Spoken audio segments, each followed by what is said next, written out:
Prenons maintenant quelques minutes pour apprendre comment publier un texte sur Internet à l'aide de WordPress. Et nous allons utiliser ce site WordPress, là, uottawajour.ca, donc uottawajournalisme.ca, qu'on va utiliser tout au long de ce cours. Veuillez prendre note que pour l'instant, le site est en mode privé, donc vous devez vous connecter pour pouvoir le voir.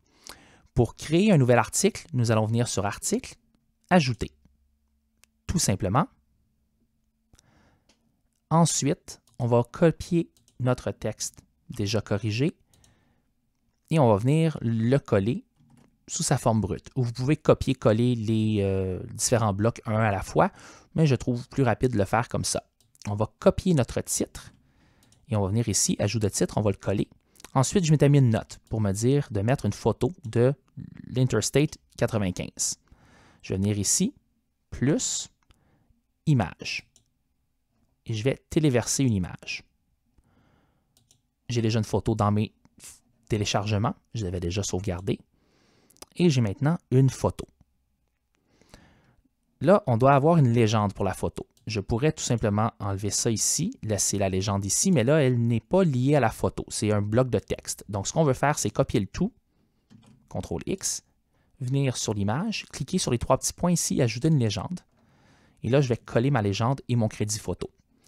Vous remarquerez aussi quand je sélectionne la photo qu'ici sur la droite, j'ai texte alternatif. Un texte alternatif sert à plusieurs choses, notamment à décrire le contenu d'une image pour les moteurs de recherche comme Google, quoiqu'avec l'intelligence artificielle, ces moteurs de recherche-là s'en viennent très très bons pour comprendre le contenu d'une image, mais c'est également utile les textes alternatifs pour les gens qui ont une déficience visuelle, par exemple, et qui utilisent une liseuse. À ce moment-là, leur liseuse va lire le texte alternatif, la description, et les gens pourront comprendre ce qu'il y a dans l'image. Je ne veux pas répéter le contenu de ma légende, alors je vais mettre une affiche indique la direction vers autoroute I-95. Voilà. Donc, on a un texte alternatif. J'ai un bloc de trop ici. Je vais venir et je vais faire supprimer pour remonter. Ensuite, j'ai le lien vers le rapport. Je veux mettre le lien dans le corps même de mon texte. Donc, je vais faire CTRL-X encore une fois pour supprimer. Je peux effacer tout ça.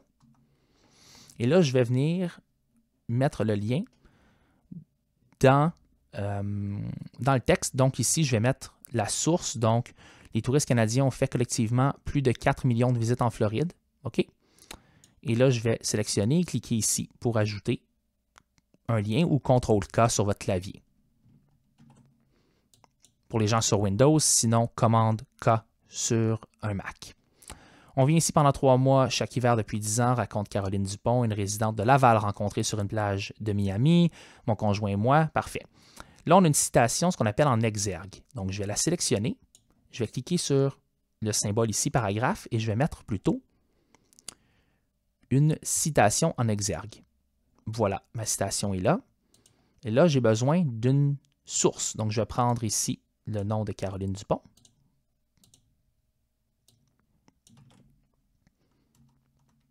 Je vais effacer tout de suite pour remettre en haut. Et je vais mettre la source de la citation. Et on veut idéalement mettre le titre de la personne ou son affiliation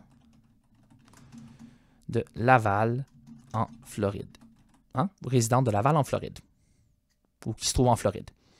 La femme de 65 ans et son conjoint Robert, j'espère qu'il ne reste pas de coquille, mais de toute façon, ici, je vais vous montrer comment mettre du contenu en page. Je pourrais ajouter une vidéo, même principe là, que pour une photo, etc. Ensuite, je vais prendre un lien. Et là, dans ce cas-ci, je veux un lien qui se tient de lui-même. Il n'est pas dans le corps du texte, donc je vais sélectionner le lien comme ça. Je vais mettre un point. Et là, je veux ajouter mon lien comme ça, par exemple. Je vais sélectionner. Je vais mettre mon lien et voilà. OK? Donc, on a un texte qui est prêt à être publié. Ça s'enregistre automatiquement. On peut enregistrer le brouillon. Et quand on enregistre le brouillon, on voit en bas ici afficher l'aperçu. On peut voir l'aperçu du texte et là, on va remarquer que la photo est là en double. Je vais vous expliquer dans un instant comment arranger le tout. En fait, comment changer cette image si on le veut. Et on a notre texte qui est prêt comme ça. La mise en page n'est pas parfaite. On pourra expérimenter avec différents modèles WordPress, mais pour l'instant, le but est d'apprendre à utiliser WordPress de façon très, très sommaire. Et si je clique sur « Modifier » ici, je vais revenir donc à ma page pour modifier mon texte et je vais pouvoir sur la droite ici venir ajouter par exemple une catégorie. Donc, présumons que ce travail était pour le laboratoire du module 5 et je peux ajouter des étiquettes comme par exemple Floride et voyage.